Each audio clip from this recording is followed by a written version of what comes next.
لله الذي لم يزل عالما قديرا حيا قيوما سميعا بصيرا. الحمد لله الذي يبدع الافلاك والاودين، والصلاة والسلام على من كان نبيا وآدم بين الماء والطين. قال الله تبارك وتعالى في القرآن المجيد والفرقان الحميد: الرحمن علم القرآن. وقال النبي صلى الله تعالى عليه وسلم في شان حسين بن علي رضي الله تعالى عنهما: الحسين مني وانا من الحسين. صدق الله مولانا العظيم وصدق رسوله النبي الكريم الرؤوف الرحيم، وعلى آله واصحابه اجمعین. بندے پروردگار امت احمد نبی دوستدار چار یار تابع اولاد علی مذہب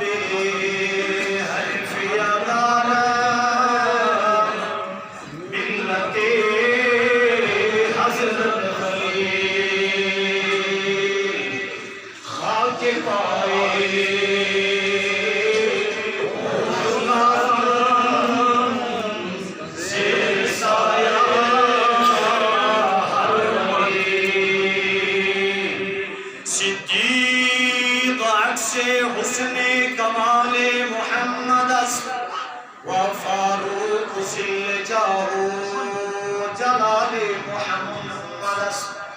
عثمان سے آئے شمع کمال محمد و حیدر بہار باد خصال محمد.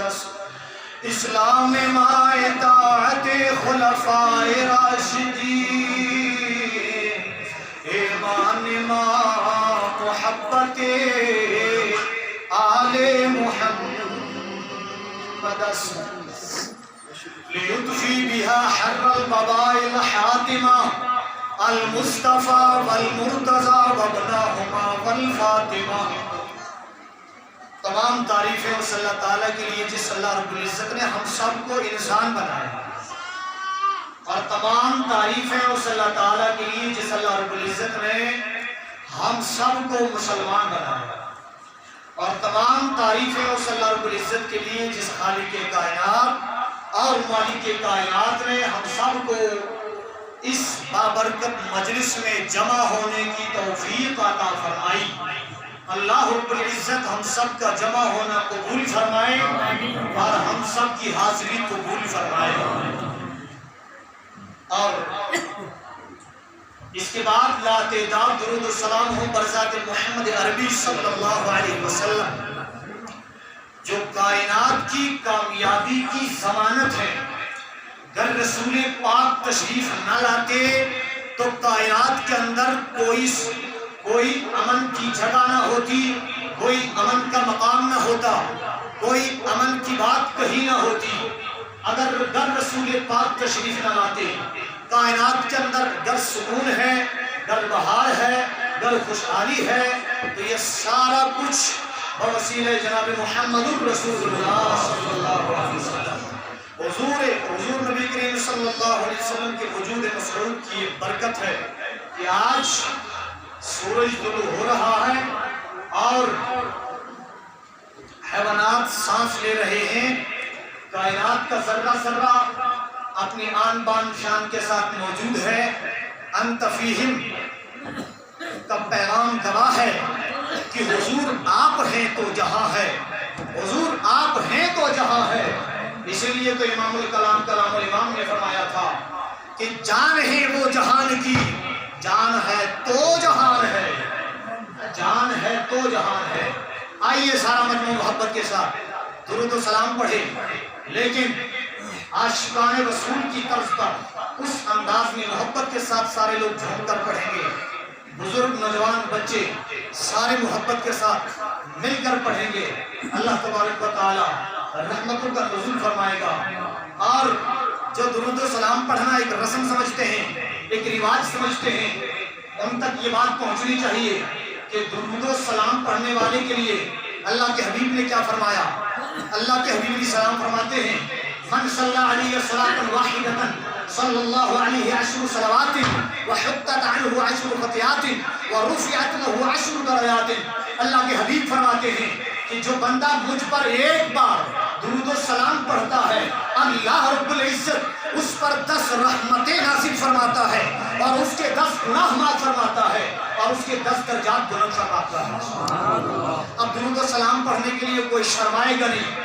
جسے شرم آئے وہ اپنے قلب کا علاج کرے کہ کہیں بغض نبی کا مرض اس کے دل کو لاحق تو نہیں ہو چکا۔ ہاں، محبت کے ساتھ سلام مجمع پڑھے گا صلی اللہ علیہ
سمجھے گا بھی، دل سے مانے گا بھی، اور جس کے دل میں کچھ کھوٹ ہو وہ اس شعر کو سن بھی نہیں سکتا، پڑھنا تو دور کی بات، چونکہ یہ ایسا شعر ہے کہ نہ خارجی اسے سن سکتا ہے، نہ لفظی سن سکتا ہے، نہ کوئی گستاخ رسول سن سکتا ہے، ناموس رسالت کا وفادار، ختم نبوت کا وفادار، ناموس صحابہ و اہل بیت کا وفادار اسے محبتوں سے قبول بھی کرتا ہے۔ ہر شخص کو تقریباً یاد ہے، لیکن میں یاد دلا دوں کہ کئی آیات اور کئی احادیث کا نچوڑ ہے یہ شعر۔ وہ کیا ہے؟ تو زندہ ہے واللہ، تو زندہ ہے واللہ، میرے جسم عالم سے چھپ جانے والے صلی اللہ علیہ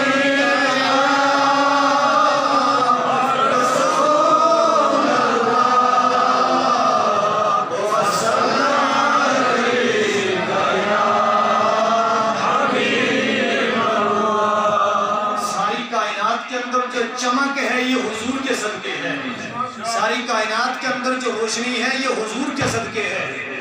حضور کے ذریعے سے ہے. اب حضور علیہ السلام نے جسے چاہا اسے روشن فرما دیا. تو امام الکلام نے کیا فرمایا؟ فرمایا چمک تجھ سے پاتے ہیں سب پانے والے، میرا دل بھی چمکا چمکانے والے، صلی اللہ علیہ رسول اللہ وسلم.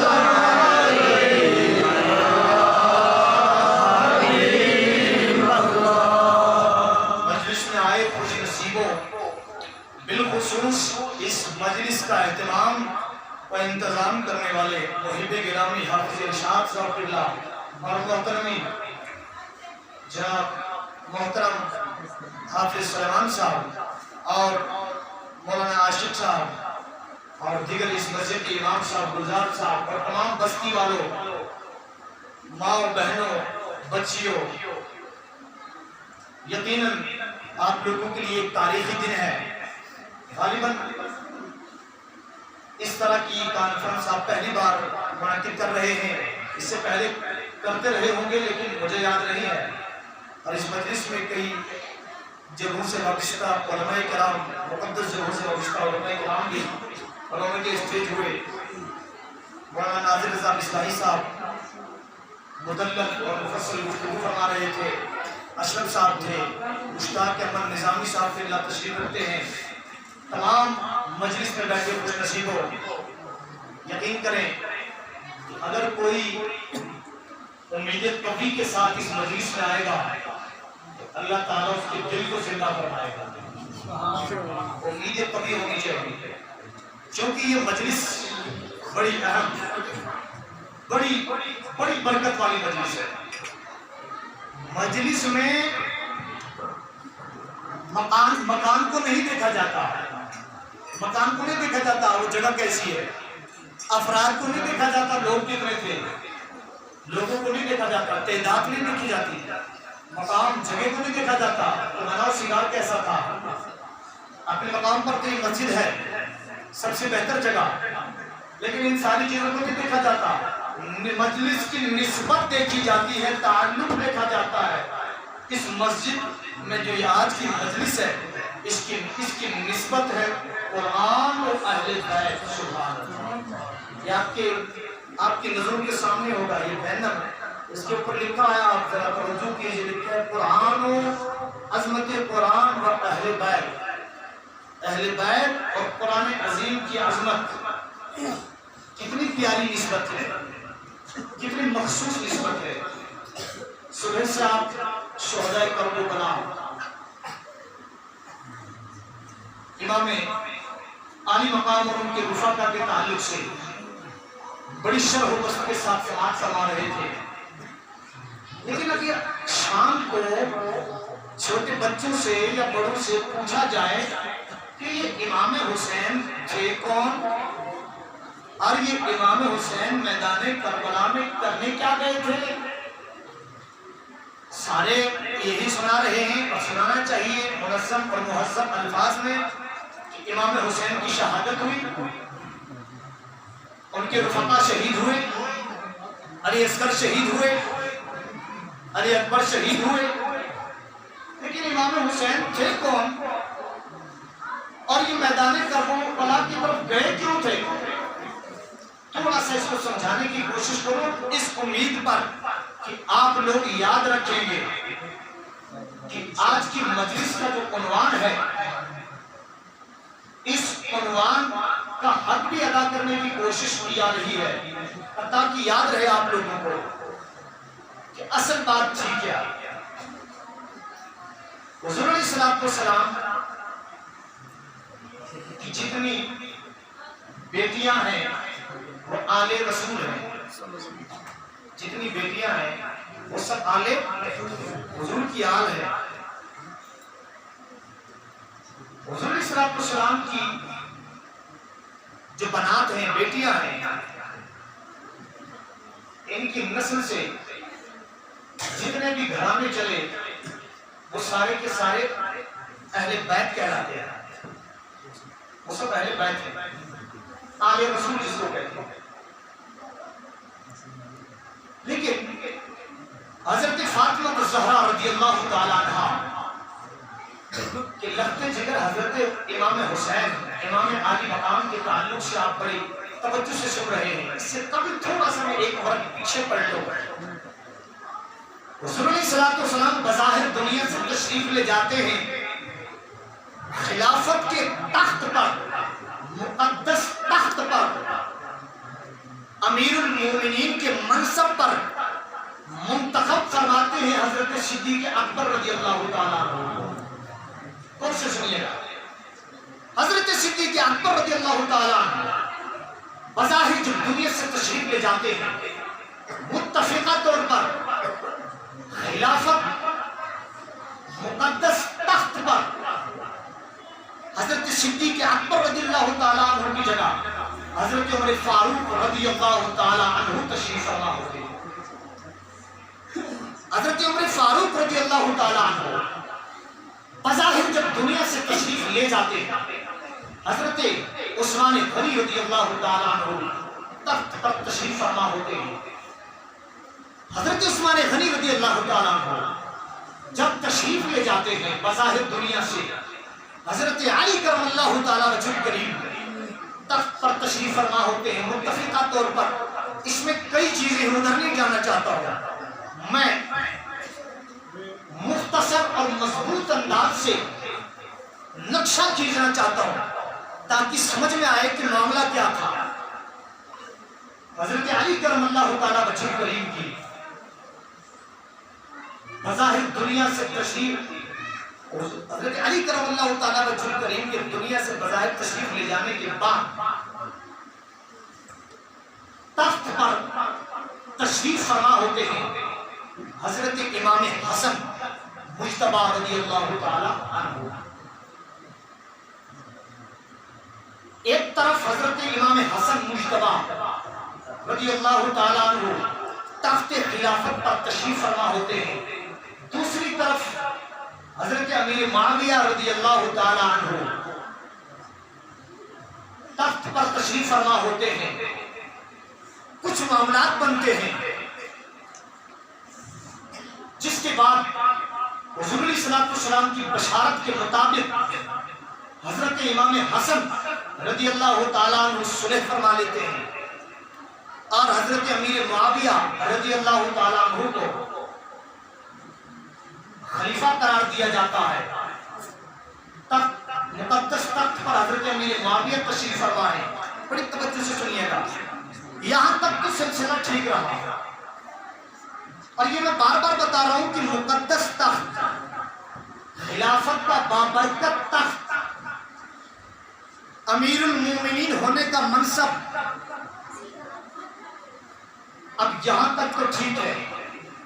لیکن جب حضرت امیر معاویہ رضی اللہ تعالیٰ عنہ بظاہر دنیا سے تشریف لے جاتے ہیں، اب معاملہ ہوتا ہے اس مقدس تخت پر کسے بیٹھنا چاہیے. خلافت و امامت کا تخت ہے، اس پر کسے بیٹھنا چاہیے. تو پس منظر کیا ہے، ادھر جانے کی ضرورت نہیں ہے. یزید تخت پر بیٹھتے ہیں. یزید جب تخت پر بیٹھتے ہیں تو یزید اس تخت کے لائق نہ تھے لیکن تخت پر بیٹھ گئے. وہ امامت و خطابت و خلافت و سیاست و تمام چیزوں کا ایک مرکز تھا. حضور علیہ الصلوۃ والسلام کے فیض کا ایک مرکز تھا. اب اس پر اسی انہی صفات کا متحمل جو شخص ہو اسے بیٹھنا چاہیے. وہ شخصیات وہ تھی جن کا میں نے تذکرہ کیا. لیکن اب جب یزید اس تخت پر بیٹھتا ہے وہ اس منصب کے لائق نہیں ہوتا. اس کی مثال ایسی ہی ہوتی ہے کہ مصلی امامت پر آپ کسی شرابی کو، مصلی امامت پر آپ کسی فاسق و فاجر کو کھڑا کریں، آپ اس کے پیچھے نماز پڑھیں گے؟ بتائیے، نماز پڑھیں گے؟ نہیں پڑھیں گے. جس نے کبھی نماز نہیں پڑھی اگر اسے کہا جائے کہ تو شرابی کے پیچھے نماز پڑھے گا، بتائیے. جس نے کبھی نہیں پڑھی اس کو بھی اگر یہ کہا جائے کہ تم شرابی کے پیچھے نماز پڑھو تو وہ کبھی نماز نہیں پڑھے گا. وہ کہے گا میں بے نمازی ٹھیک ہوں لیکن شرابی کے پیچھے نہیں پڑھوں گا. وہ کہے گا کہ میں گنہگار ٹھیک ہوں لیکن ایسا امام کے بنا نہیں ہونا چاہیے. وہ امام کو بہتر دیکھنا چاہتا ہے. تو کیسے ہو سکتا ہے کہ امام حسین جیسی شخصیت موجود ہو, حضرت عبداللہ ابن زبیر جیسی شخصیت موجود ہو, حضرت عبداللہ ابن عباس جیسی شخصیات موجود ہو, اور پھر ایک فاسق و فاجر جو جوا کھیلنے کا عادی تھا, جو شراب پینے کا عادی تھا, شراب جو عام کرواتا تھا, جو فحاشی پھیلانے کا عادی تھا, جو گناہگاری میں بڑھ چڑھ کر حصہ لیتا تھا, فاسق و فاجر آدمی وہ تخت پر بیٹھ جائے. جب ہمیں اور آپ کو اپنی نماز کے لیے کوئی فاسق فاجر امام قبول نہیں, تو امام سے بتاؤ امام حسین کیسے قبول کر سکتے تھے یزید کی بیعت؟ بتائیے, نہیں کر سکتے تھے. یہاں تک تو بات سمجھ میں آئی. اچھا بات کیا تھی؟ یزید کی امامت قبول نہ کی, یعنی یزید کے ہاتھ پر بیعت نہ کی, ان کو خلیفہ تسلیم نہ کیا امام حسین رضی اللہ تعالیٰ عنہ نے. کس وجہ سے؟ آپ کی توجہ ادھر ہوگی تو ایمان تازہ ہوگا انشاءاللہ. سارا مجموعہ محبت سے بولے سبحان اللہ. سارے لوگ حسینی ہیں, سارے حسینی ہیں. یہ تو بڑی دنیا کہتی ہے ہم حسینی ہیں. جسے پوچھو وہ کہے گا ہم حسینی ہیں. اب سنو اصلی حسینی کون ہے؟ اصلی حسینی جاننا چاہتے ہیں تو سنیے. حضرت امام حسین رضی اللہ تعالیٰ عنہ کا جو اختلاف یزید کے ساتھ تھا, کیا وہی اختلاف ہمارا یزید کے ساتھ ہے؟ سوال ہے. حضرت امام حسین رضی اللہ تعالیٰ عنہ کا جو اختلاف یزید کے ساتھ تھا, کیا وہی اختلاف ہمارا یزید کے ساتھ ہے؟ آج ہم یزید کو برا بلا کہتے ہیں یا یزید سے نفرت کرتے ہیں, تو کسی کو کھڑا کر کے پوچھو کہ نفرت کرنے کی وجہ کیا ہے, تو لوگ کہتے ہیں کہ اس نے امام حسین کو شہید کروایا, ہم اس لیے اس سے نفرت کرتے ہیں. لیکن امام حسین سے پوچھئے, اے امام علی مقام, آپ کیوں خلاف تھے یزید کے؟ تو امام علی مقام کا یہ جواب ہوگا کہ میں اس لیے یزید کے خلاف تھا کہ وہ شراب کو حلال قرار دے رہا تھا. میں اس لیے یزید کے خلاف تھا کہ وہ سود کو حرام نہ جانتا تھا. میں اس لیے یزید کے خلاف تھا کہ وہ جو ہے بے حیائی کو حرام نہ جانتا تھا. میں اس لیے یزید کے خلاف تھا, یا میں اس لیے یزید کے خلاف ہوں. میرا یزید کے ساتھ یہ اختلاف ہے کہ وہ نمازوں کا ترک کرنے والا تھا, وہ قرآن پاک پر عمل کرنے والا نہ تھا, وہ سنتوں کا پابند نہ تھا, وہ شریعت کے اصول و قواعد و ضوابط و قوانین کو توڑنے والا تھا. اس لیے میرا اختلاف یزید سے یہ اختلاف تھا کہ وہ تارک قرآن و سنت تھا, وہ حضور علیہ السلام کی سنتوں کا غدار تھا, سنتوں پر عمل کرنے والا نہیں تھا, دین پر چلنے والا نہیں تھا, بلکہ فاسق و فاجر تھا اور لوگوں کو گناہ کرنے کا موقع فراہم کرتا تھا. اس نے اسلام کی حدود پر حملہ کیا تھا. جس چیز کو اللہ نے حرام فرمایا وہ حلال کہہ رہا تھا, جس چیز کو اللہ نے حلال فرمایا وہ حرام کہہ رہا تھا. اس نے حدود کو پامال کیا, اس لیے امام حسین اس کے خلاف ہوئے. لیکن ہم آج کسی سے پوچھو کہ تم یزید سے نفرت کیوں کرتے ہو, وہ کہیں گے کہ یزید نے امام حسین رضی اللہ تعالیٰ عنہ کو شہید کروایا, ہم کس لیے اس سے نفرت کرتے ہیں. یہ دو دلیلیں ہیں. اصلی حسینی وہ ہوگا کہ جس کے پاس یہ دلیل ہوگی کہ جس دلیل کی وجہ سے امام حسین یزید سے نفرت کرتے تھے, اسی وجہ سے ہم یزید سے بھی نفرت کرتے ہیں, یزیدیت سے بھی نفرت کرتے ہیں. یزیدیت سمجھ میں آئی؟ بے حیائی